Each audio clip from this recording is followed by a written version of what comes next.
I want to just give you a little bit of introduction. I don't want to talk too much about it. I do have a plan, so let's see if I can execute that. But really the idea, just to give you some context, is that, I can just go and start playing tabla solo, accumulation of 30 plus years of learning, right, from different teachers in India and so on, and experience in general. But, that doesn't help you too much. So I just want to give you a little bit of context so you have understanding of what we're trying to do.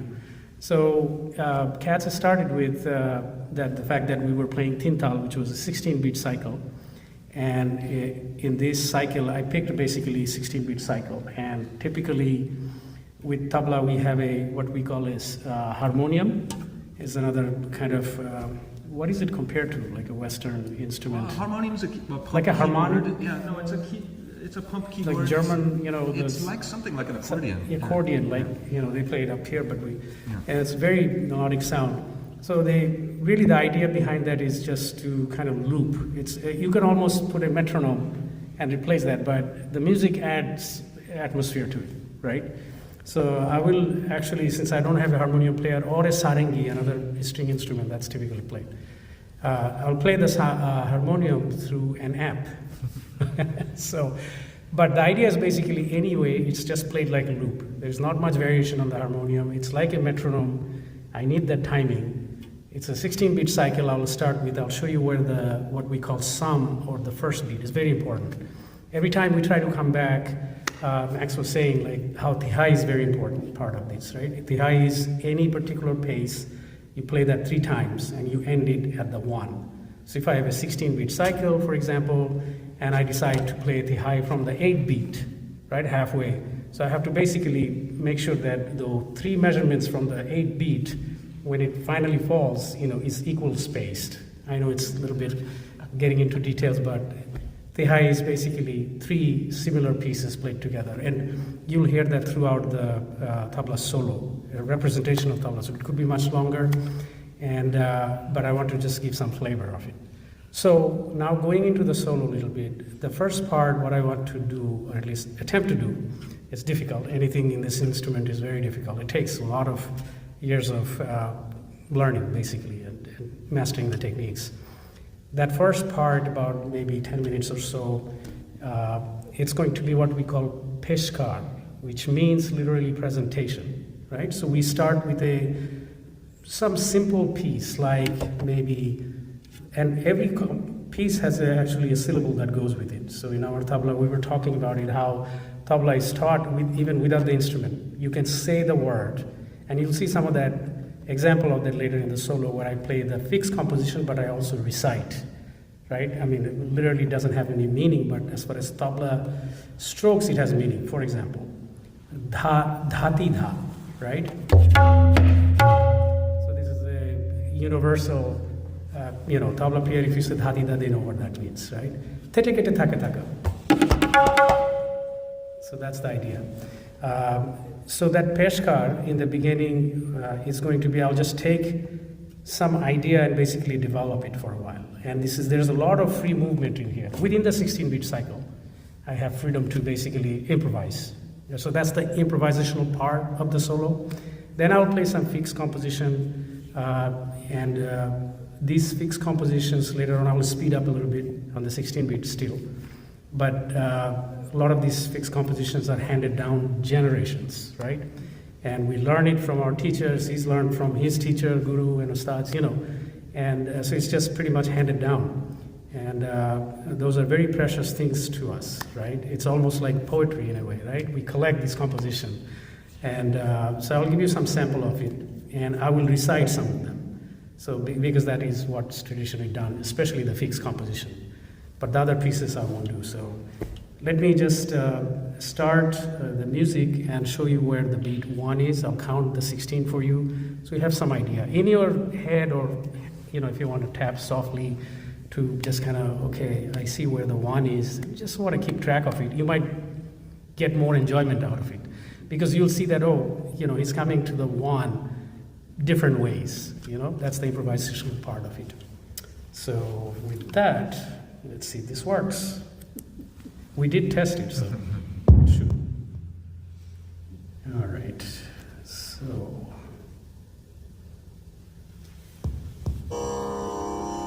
that's the start. That's good. Okay. So let me just play the 16 beat how it's played. You'll somewhat get used to the tune, but it's basically repeating in the background. I could have had it just a metronome as well, just a tick, right? But this is a melodious instrument called harmonium. 1. So try to keep that in mind.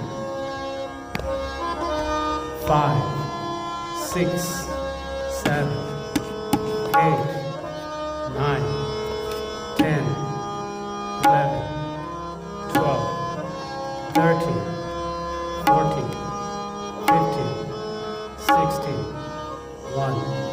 So you have a little test. Try to give me a clap on the 1. See if you can pick it up. It's okay. You're not graded yet. Let's see if you can pick up the 1.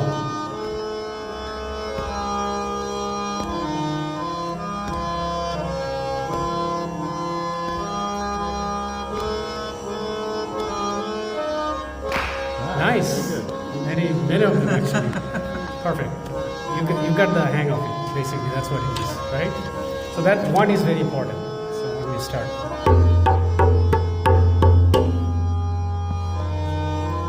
I'll just stop for 1 second and start with what we call alarm. Just introductory to get into it. It's less than 30 seconds, 10 seconds. It gets you in the mood, basically. They play a little bit, then get into the loop. So here it is.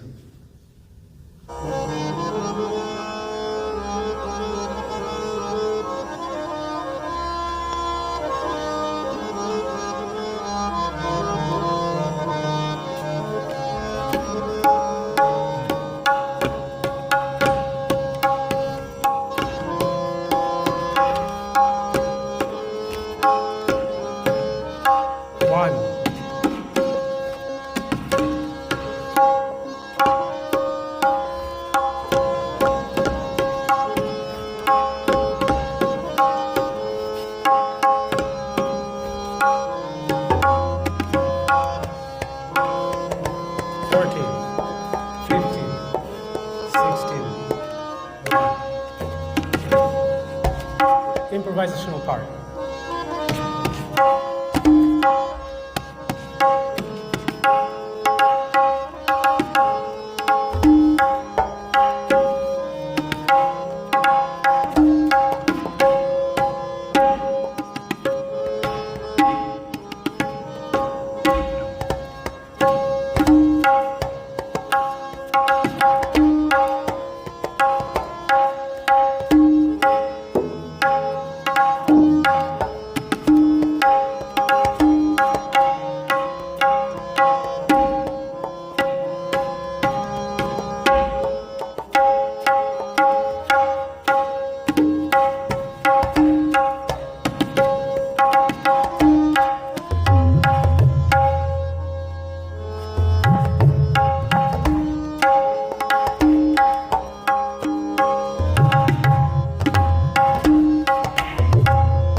That was a little bit of work.